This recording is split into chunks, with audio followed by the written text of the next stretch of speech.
Hello, everyone, and welcome to Intros to PTFs and OS Upgrades with Nathan Williams. We are so excited that you guys are joining us today. If you have any questions for Nathan throughout this session, please put them in the Q&A tab on the right-hand side, and he'll get through as many as he can at the end of this session. If we don't get to your questions, we will add them to our list for a live Q&A at the end of the day today. And then for other comments, please use the chat function, which is visible to all participants. You guys can communicate there. And now I am going to hand it off to Nathan. Go ahead. Thank you, Michelle. Good morning, everyone. Hopefully you are ready to go this morning.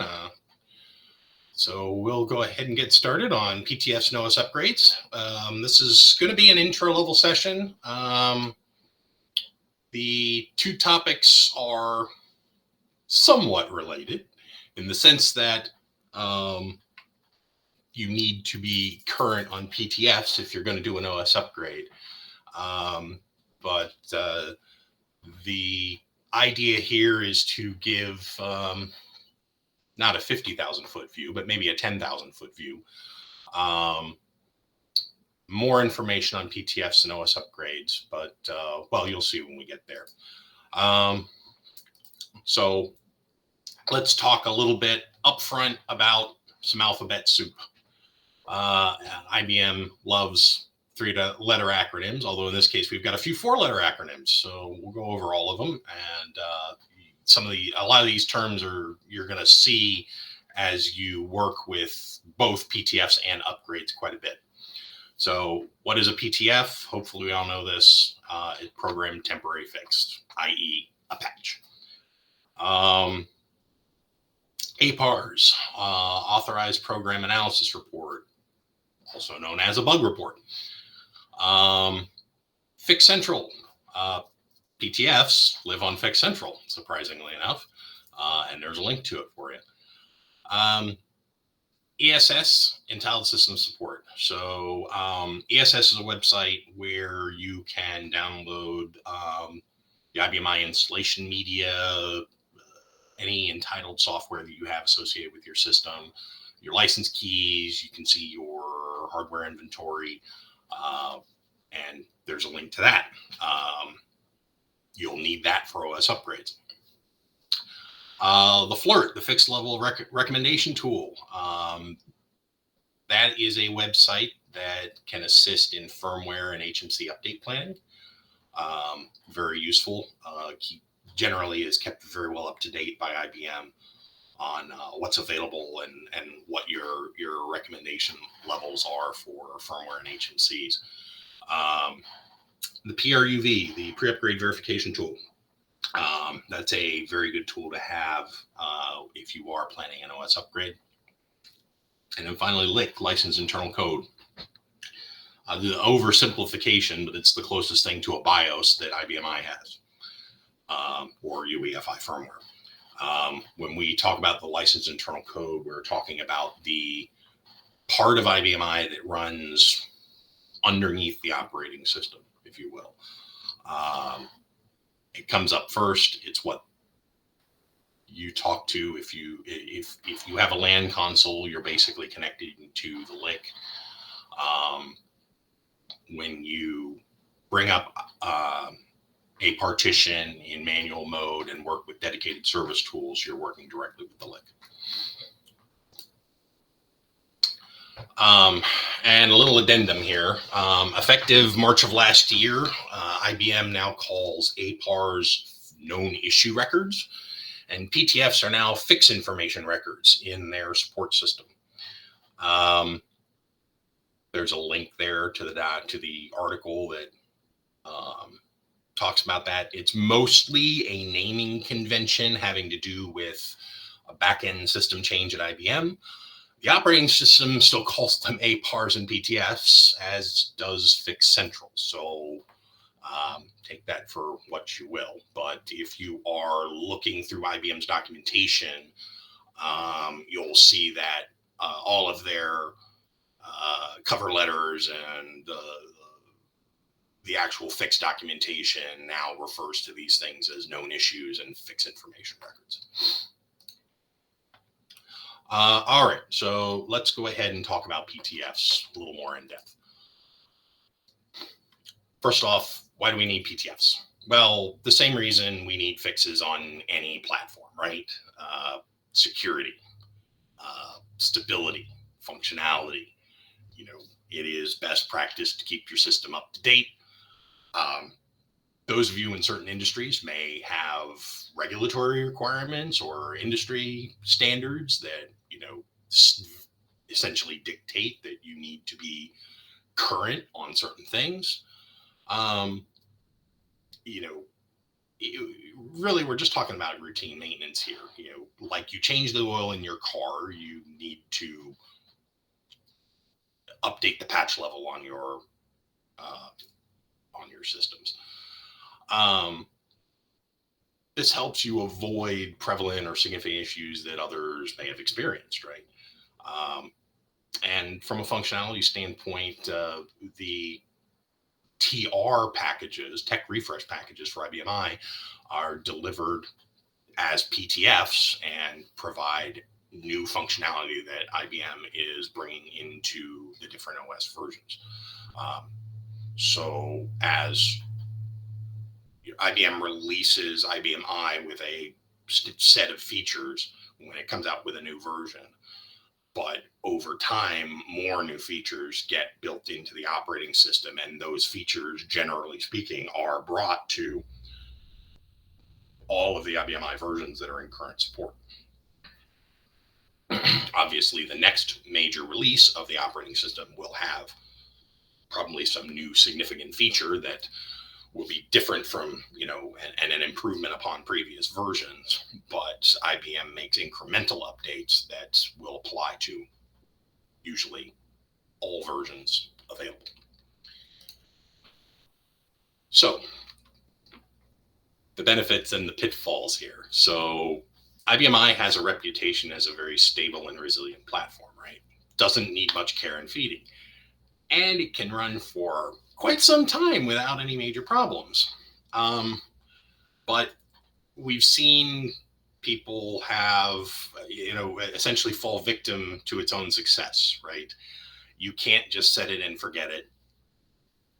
And the problem is that anytime you defer maintenance, when you finally get to the point where you need to become current for whatever reason, either because you're having a major problem or you're preparing for new hardware or some other reason, and this is not a matter of if, it's a matter of when, it's always much more painful to perform that maintenance in one big jump than it ever would have been if you just kind of had stayed with the flow.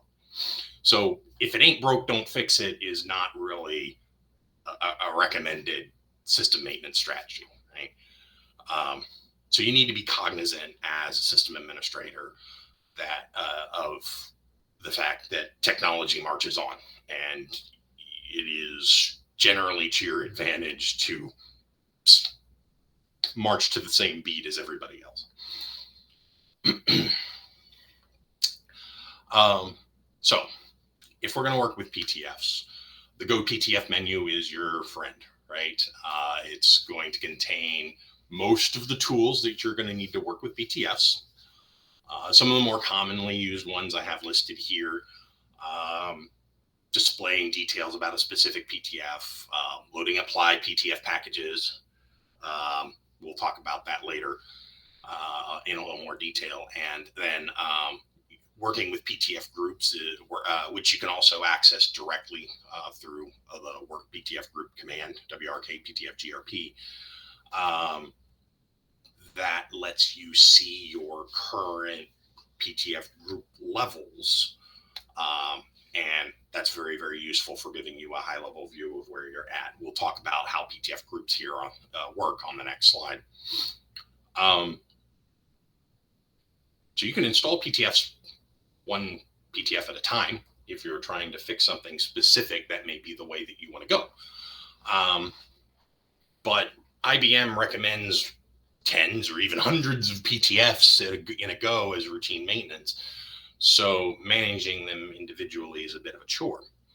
IBM has arranged PTFs into groups, which can be ordered with a single reference number and tracked with a level to identify how recently that group's been updated. So IBM will say, okay, well, this particular group, let's pick on HTTP, right? The HTTP server. IBM has a group of PTFs, a set, which they say you should put on your system to get HTTP current. If they update that list with a new PTF, they'll increment the level number on that group so that you can very easily identify, hey, I've got level 10, but the latest level is 12. And that's what that work PTF group screen lets you see, is where are all the levels for all of the groups that you have installed. What are the PTF groups? Well, the ones we usually talk about the most are the cumulative package. That contains the recommended PTFs for the LIC, the OS, and most of the licensed programs. It can be thought of as like a fix pack or a patch level, if you will. When you order a cumulative package, you always get the hyper and the DB2 groups along with it.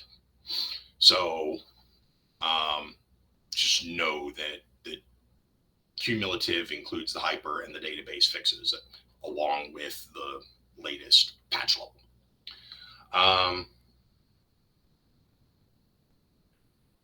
Tech refresh is new features and new functionality. Think of these like more like service packs instead of fix packs. The tech refreshes generally come out at the same time as the cumulatives, and that's where IBM packs the new stuff. Hyper, referred to this already. Hyper stands for high impact / pervasive. These are the fixes for the game breaking bugs, right? This is when they say high impact pervasive, they're talking about generally either things that are very, very disruptive, but may or may not affect a whole lot of people, or things that may or may not be highly disruptive, but are very widespread. Possibly both, right? But essentially, if you can think of hyper as if you put nothing else on your system, put on the hypers. Ordering the hyper group also always includes the security group. So those are really the ones that get updated the most because they deal with the security and they deal with the latest, this is like your 0-day fixes type stuff. And then there are other groups, which I'll show you here on the next screen: security, Java, HTTP. Most of them pretty much do what they say on the tin. So here's 7.5, for example. You can see the numbers there represent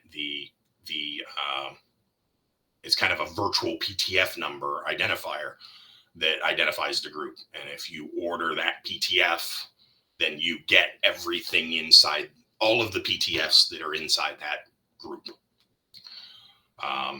You can see there the cumulative, the hyper, and the DB2.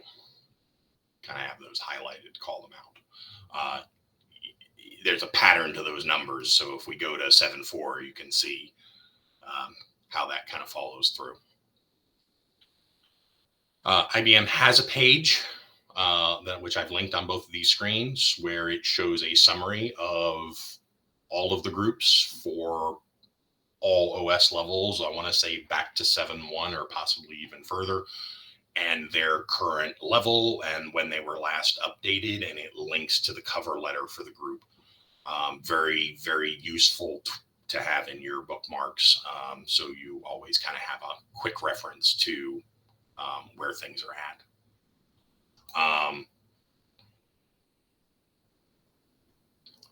So there are also some groups of groups. These are kind of shortcuts to let you order an entire set for tech refresh plus recommended groups. That includes the TR, the Hyper, the DB2, HTTP, and Java. So essentially the things that I are going to cover most customers. I mean, everybody, generally speaking, well, everybody has the database, right? Everybody has the HTTP server. Everybody's generally got Java. I've seen a few systems that didn't have Java installed, but there's a whole lot that doesn't work when Java's not there, so it's usually there. Of course, we talked about the Hyper and the TR already. So if you take that as a kind of a core, this is what IBM sort of recommends that you have. And then they also have a group or a group of groups called all PTF groups except cumulative and MQ. That does exactly what it says on the tin. It's literally all groups available for the OS level, the OS version in question, and except for the cumulative and the MQ groups. And the reason the MQ groups are not included is because, one, not everybody has MQ installed on the system, so it doesn't really apply to everybody. Two, there are multiple versions of MQ available for each version of the operating system. So if you do have MQ, you need to download the group that applies to the version of MQ that you have installed. As for why the cumulative is not included, well, the cumulative needs to be ordered. If you're ordering this through the green screen or directly from the system, the cumulative has to be ordered separately. So that's why it's not included here. We'll get to that in a minute. If you do a display PTF, you can see its status. And there are a bunch of different statuses that are out there. Most are pretty self-explanatory. You'll see things like cover letter only or save file only, not applied, temporarily applied, permanently applied, superseded. There are a few others, but these are generally the ones that you are going to see. So cover letter only means your system only has the cover letter. It knows the PTF exists, but it doesn't have the body of the PTF. It just has the cover letter, which tells you about the PTF, tells you what it fixes, and that's about it. It's essentially the same documentation that is on IBM's website. Save file only means that you have ordered the PTF and downloaded it to the system, but you haven't done anything with it other than that. Not applied would indicate that it is loaded, but it's most likely waiting for an IPL in order to actually be applied. So in the screenshot example here, you can see the first line there has a PTF that's not applied, and the IPL action column says yes. And that's because this PTF is a delayed apply PTF, and it can't go on until the next IPL. Temporarily applied indicates that the PTF is applied to the system. It's active, but in a temporary status. Permanently applied means it's permanent. It can't be backed out.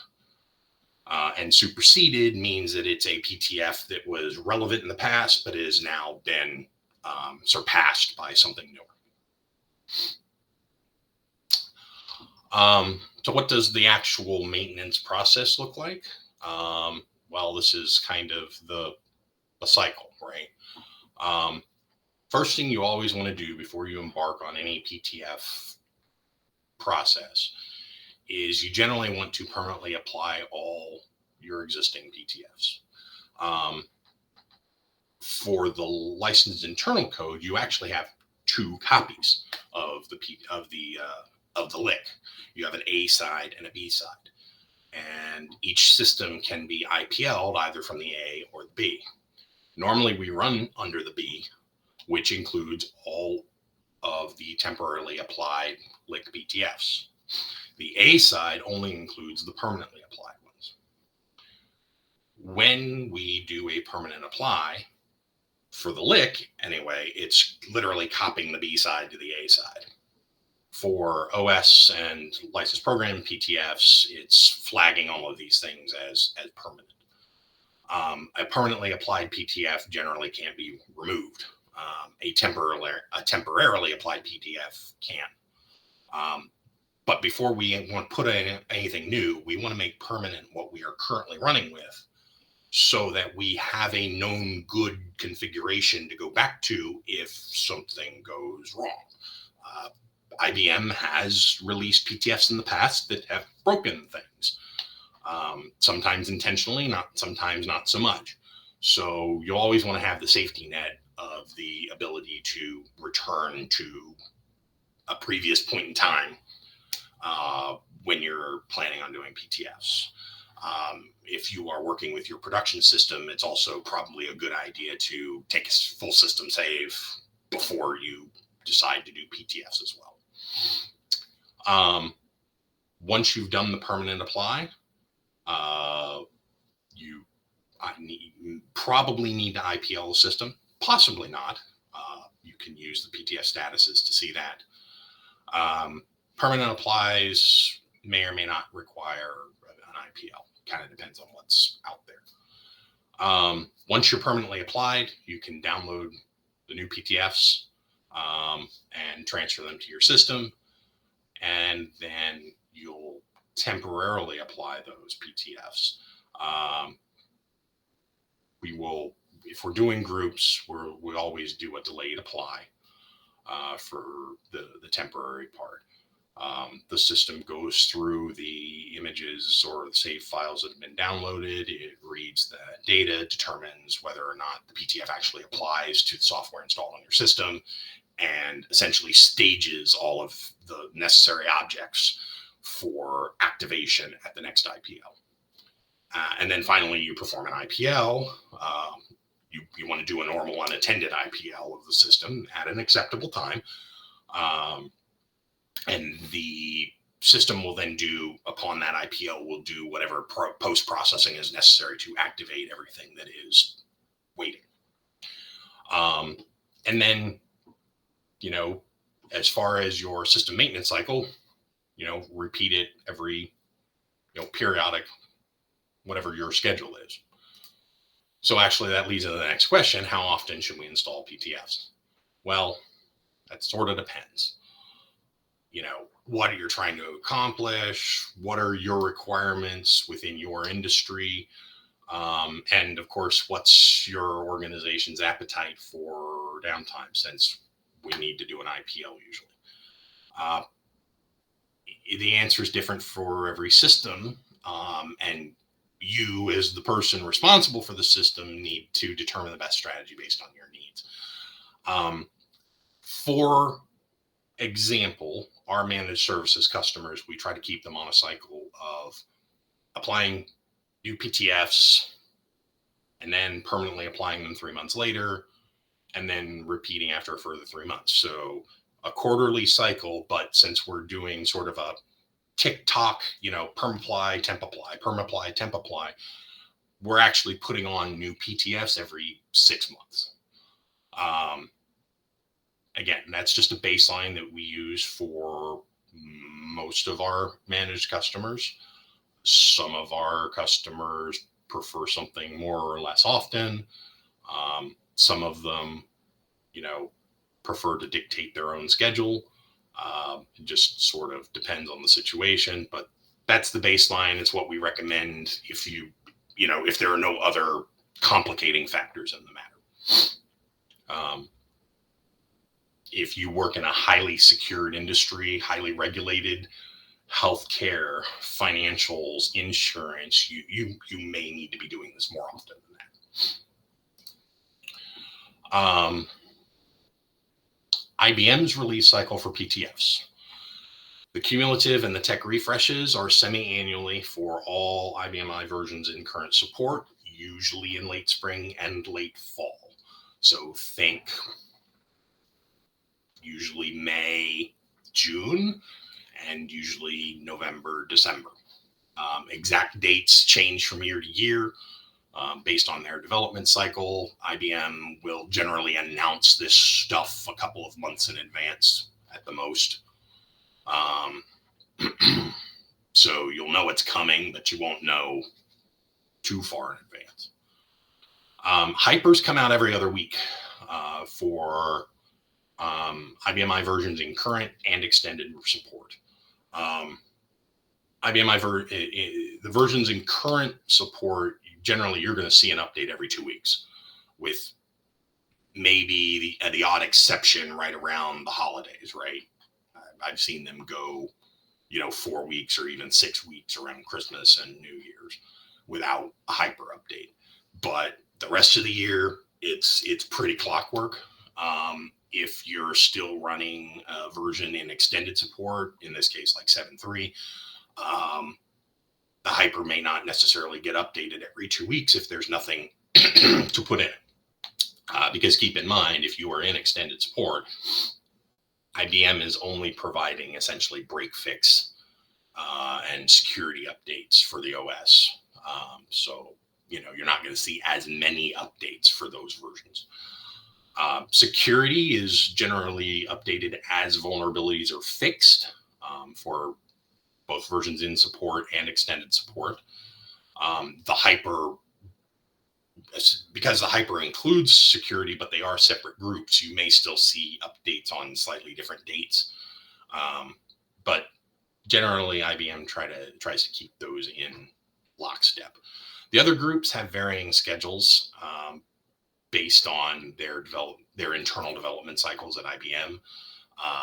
And for the most part, all the other groups, once an IBM I version goes into extended support, or I should say once it comes out of current support, you're probably not going to see a whole lot of updates to the other groups.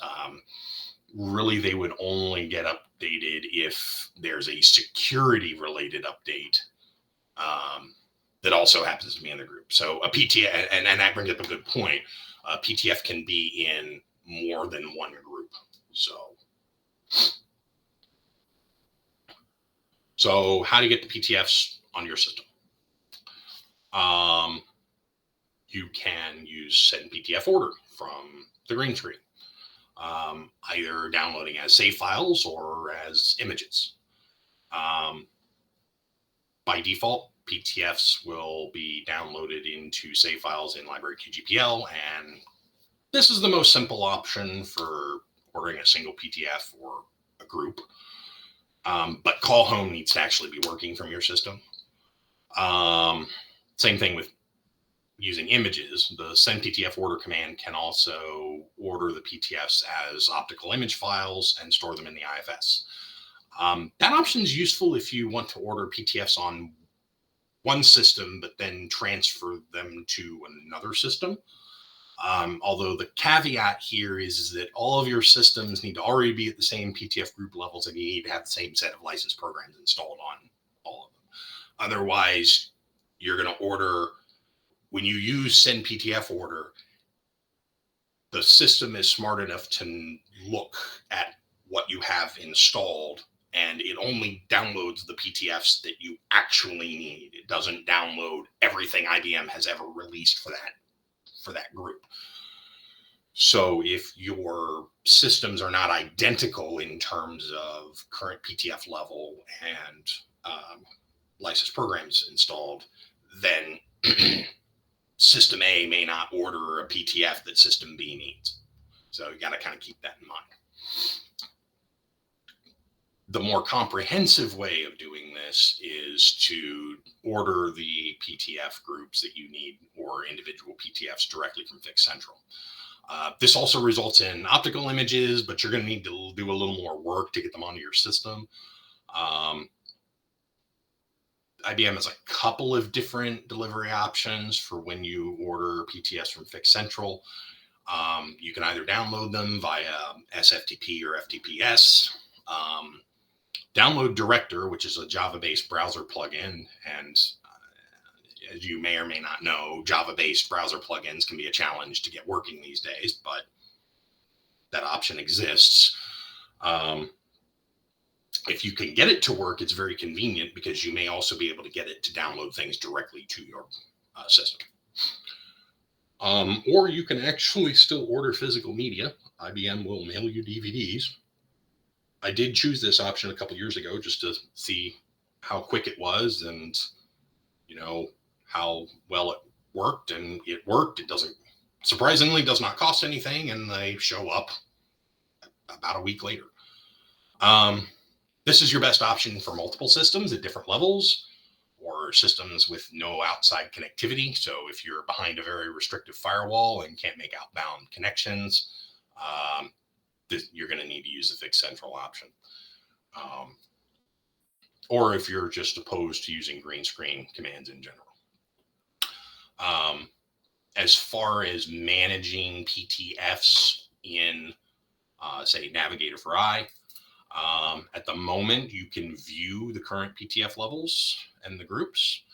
However, there's not yet any functionality in there to order anything.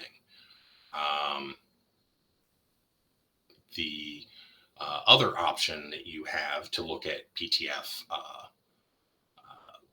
what's currently installed and what's available, is there some IBM I services, SQL,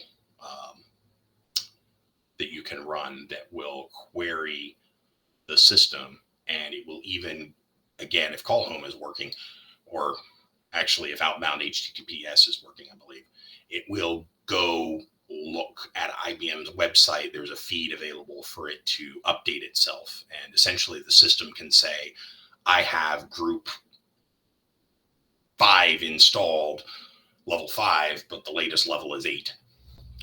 So you can use that. In ACS, run SQL scripts, and then do insert from examples and look under the IBM I services. That SQL is in there as an example. That's very, very useful. If you're going to use send PTF order, here are some screenshots that show you how the process works. In this case, I specified star all group. We'll see what that means here in a minute. When I press enter, here I'm choosing the image option. The default is star save file, where it just downloads everything to QGPL and voila. The image option puts it into an IFS folder.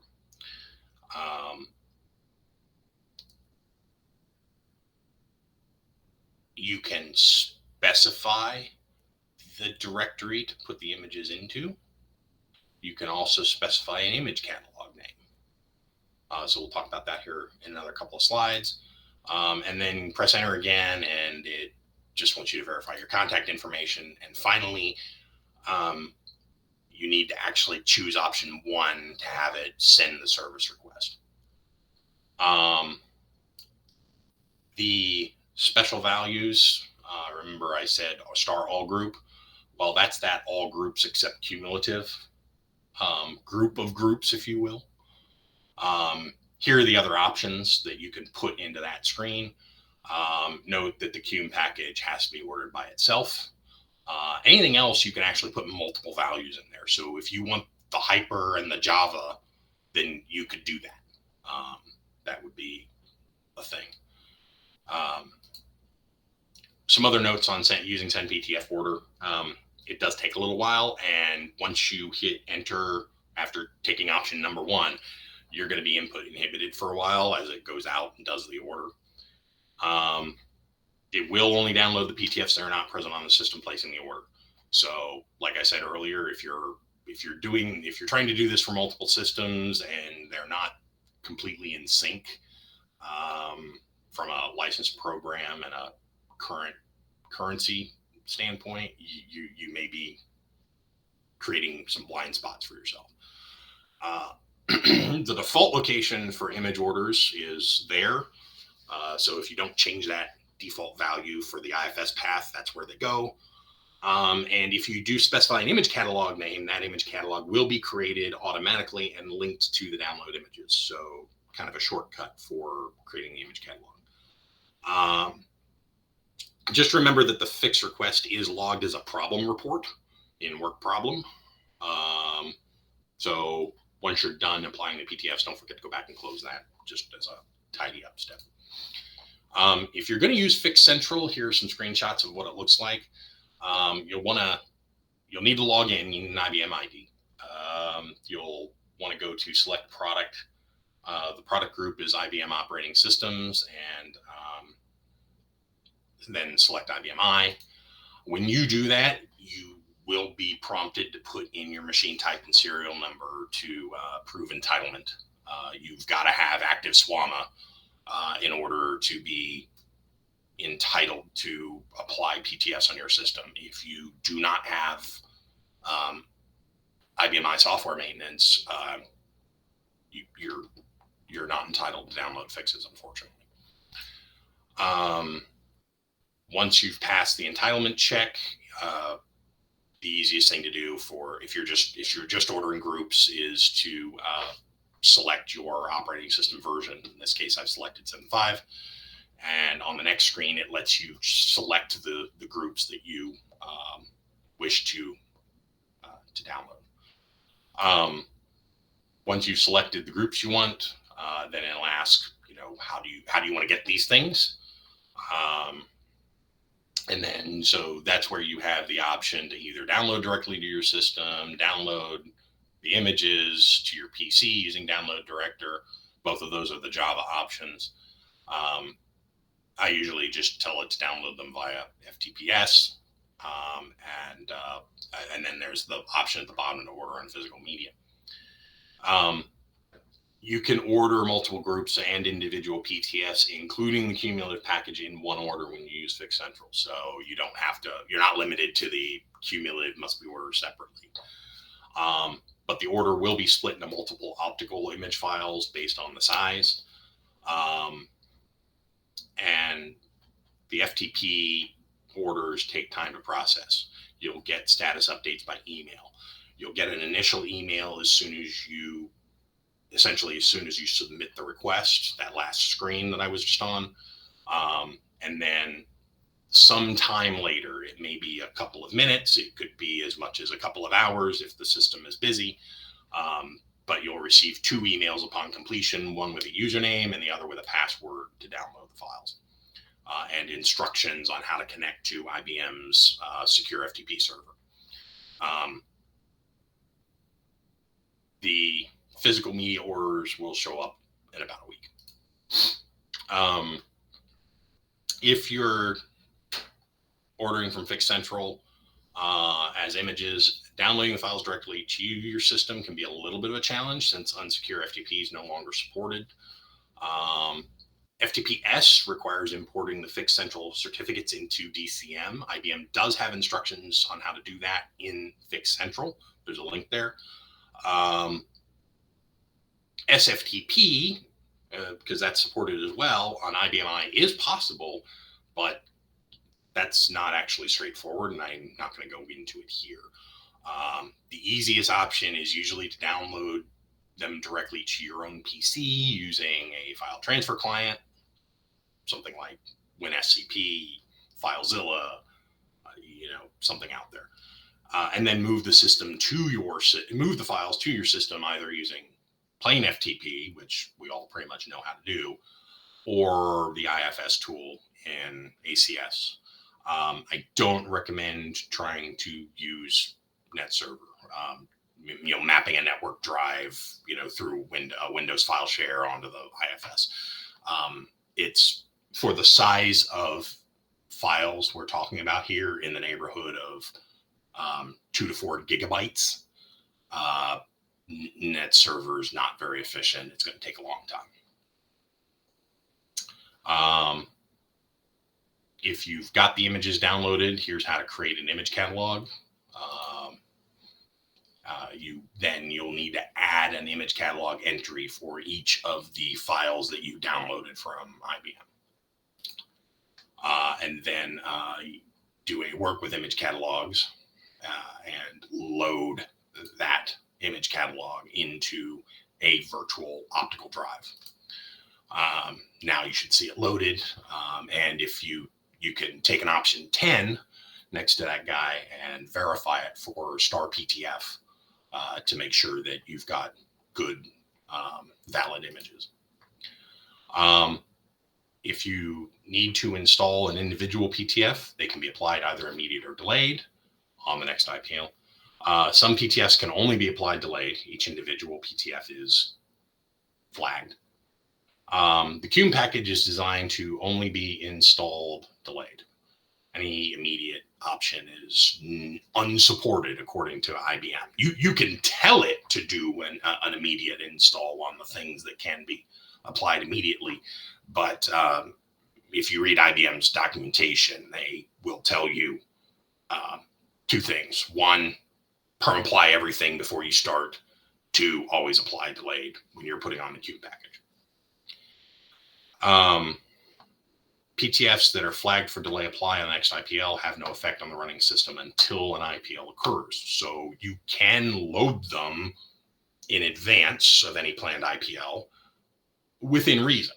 And when I say that, what I'm saying is you wouldn't want to plan an IPL for 3 weeks from now and then immediately go ahead and load your PTS for delayed apply, because now they're sitting in limbo. And if you have an emergency between now and 3 weeks and your planned IPL where you must IPL the system, now you're kind of stuck. You're going to have to wait through that IPL, through that PTF apply process when you're probably in a situation where, like, I need the system back up as fast as possible. So not a good idea to do it too far in advance, but a day or two is probably not going to hurt anything.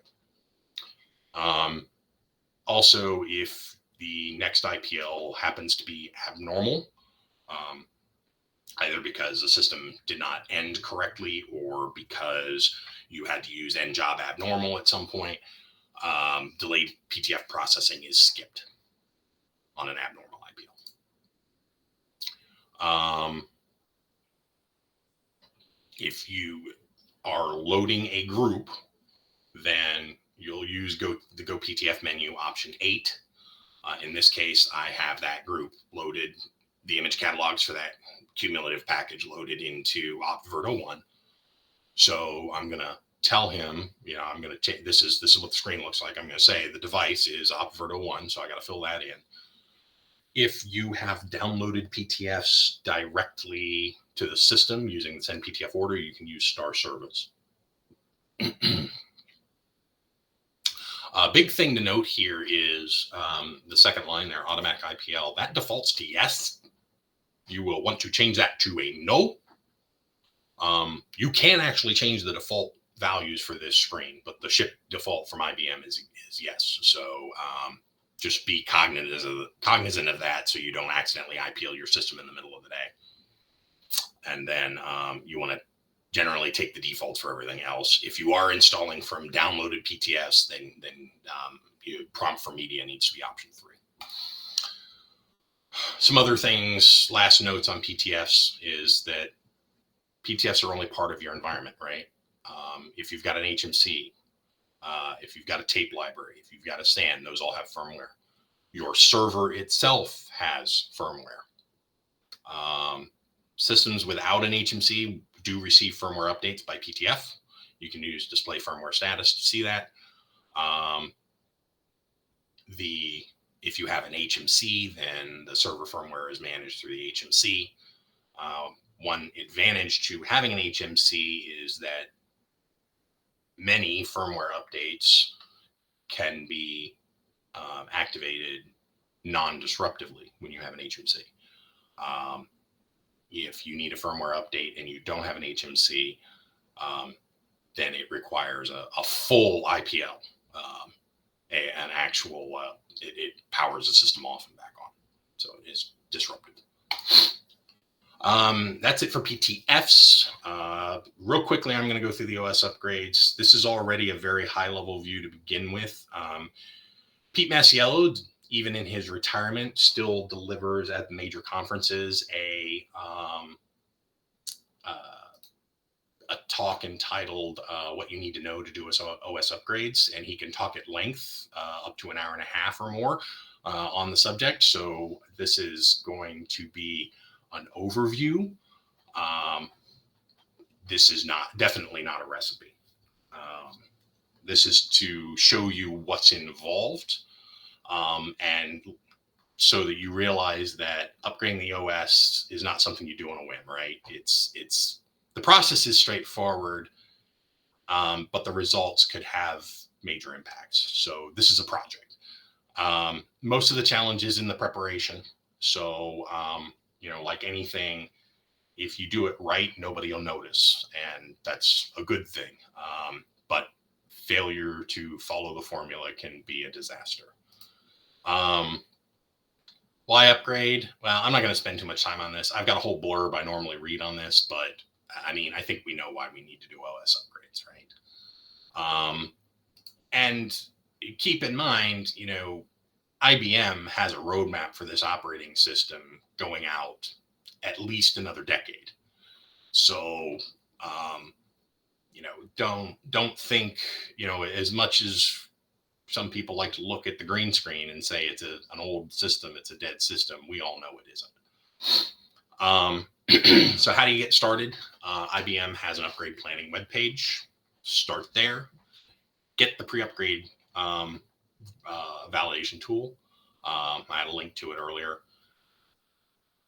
Big thing, contact your third-party software vendors, both for compatibility reasons and to make sure you're not going to need a new license key thereafter. Probably not, most of them not for an OS upgrade, but ask the question. You may need to update those applications before you can do an OS upgrade.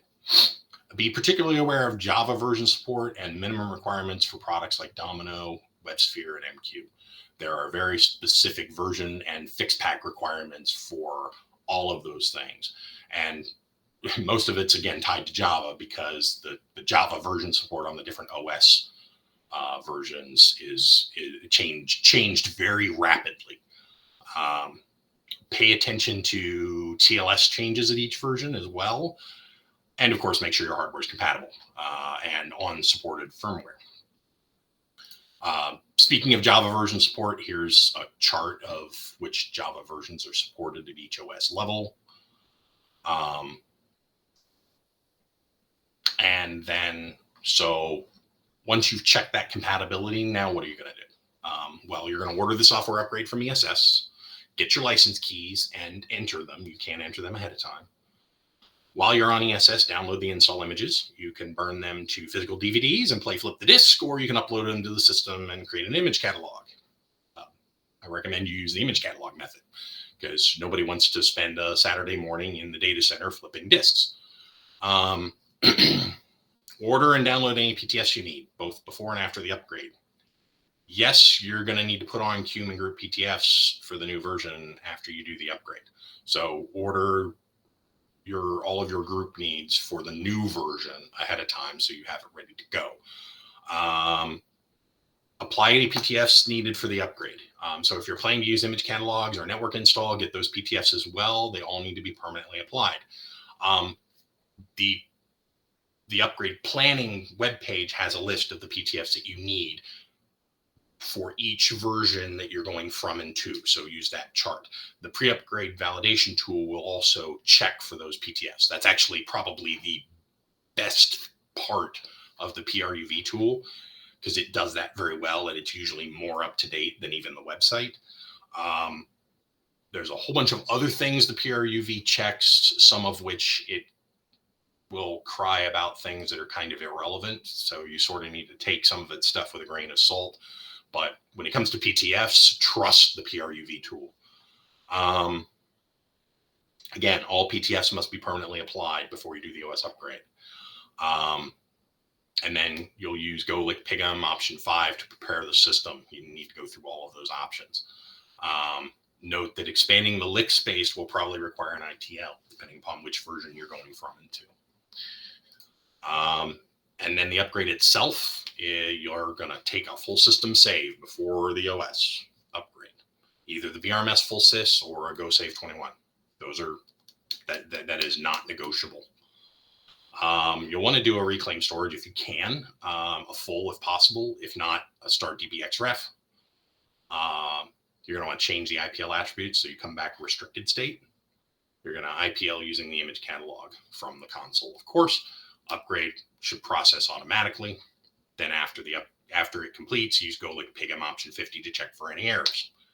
You're going to apply PTFs and IPL again, and then take another backup. Save 22 at a minimum because that'll save everything that was changed during the upgrade. The save 21 preferred, just to make it clean. And now we'll take a look at some questions here. Quite a few came in. I'm going to try to get through these quickly. I know, we're only about 10 minutes from the next session starting, so we'll start at the top here. David says, going to go ahead and ask if you can go over the fix information page on PTFs and if individual PTFs are included with QUMs when you order them. So if you order things from Fix Central, then you can order individual PTFs along with the QUM. You can order extra groups. You can actually there's an option in Fix Central to order specific PTF numbers. So you can throw the QUM number in there along with a list of other PTFs that you want, individual ones. Like if you have a specific PTF you need that's not in any group yet because it's brand spanking new, but your tape drive is broken, you need that PTF to fix your tape drive, you can order it with the QUM. Connor says, any tips on retrieving PTF group levels other than going to it on the green screen? As I said a little earlier, run SQL scripts, IBM iServices, do the insert from examples button and find the PTF group level in there, concurrency. It's qsys2.ptf group concurrency is the name of the file you're going to query. So you could just do a select star on that. Or Navigator for I now has a pretty nice screen showing the status. I believe there's more functionality coming to that. I don't know when. Stefan, sorry, I hope I'm not mispronouncing your name. Have you personally found an issue that has required PTF? Yes, I have.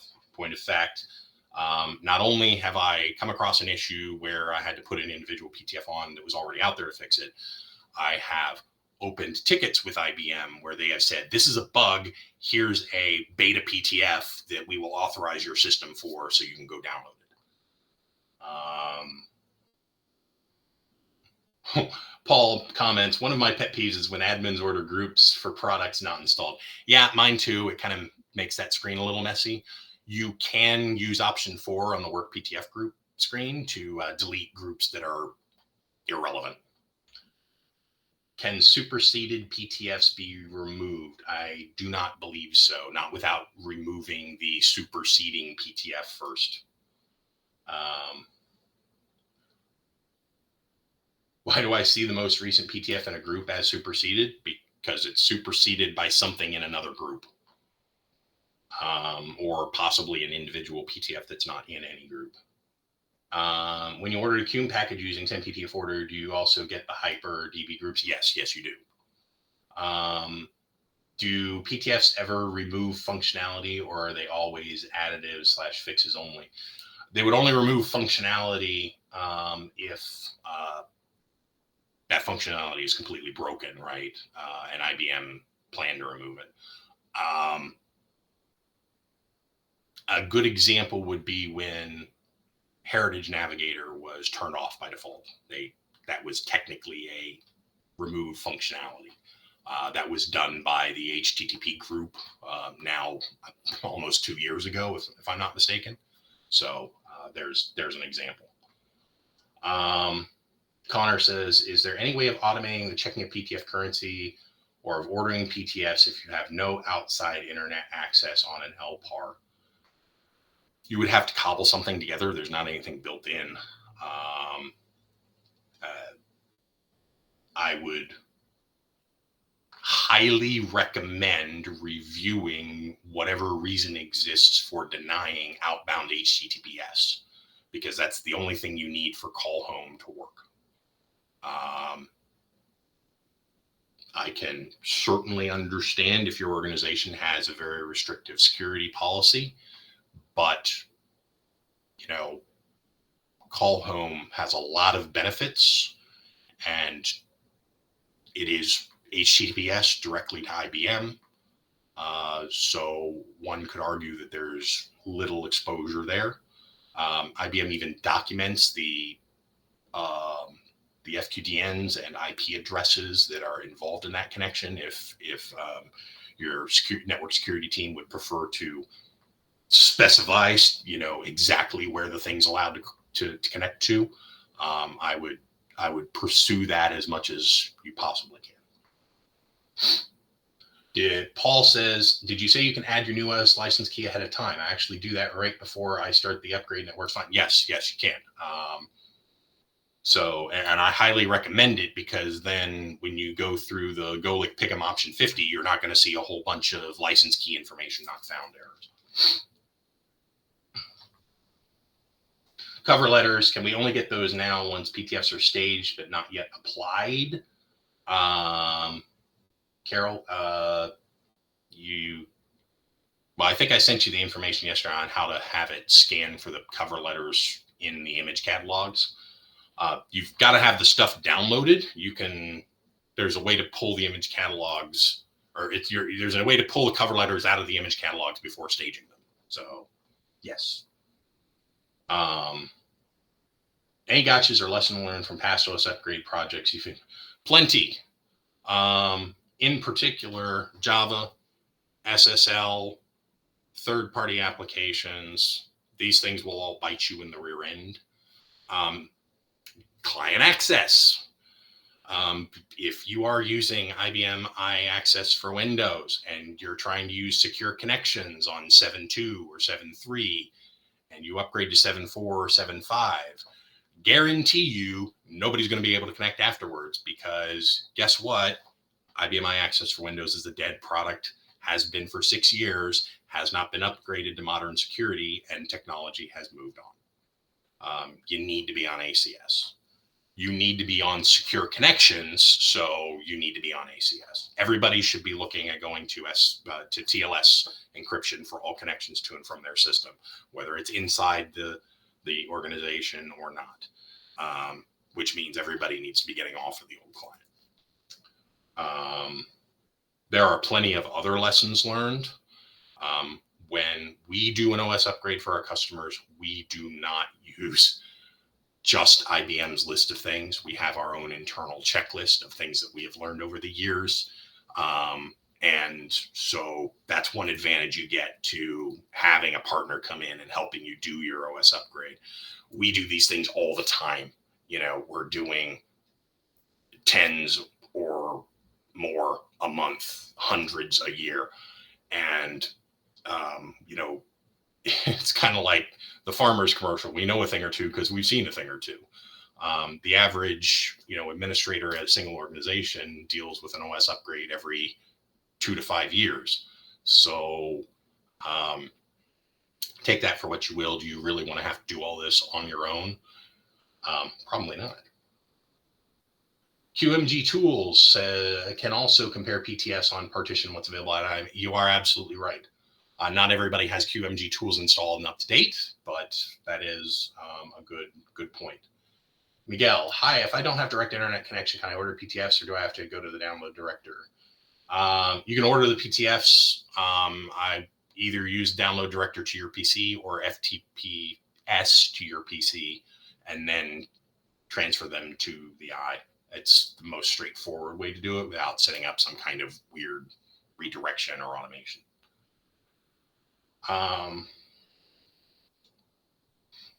Carol says our lab can't call home, so they load PTFs from tape. You could put the image catalogs on tape as well. That's an option. Paul says QMG tools are awesome. Yes, QMG tools are awesome. We are at the end of our time. I thank everybody for attending, and I hope you enjoy the rest of the day. I'm going to hand it back over to Michelle.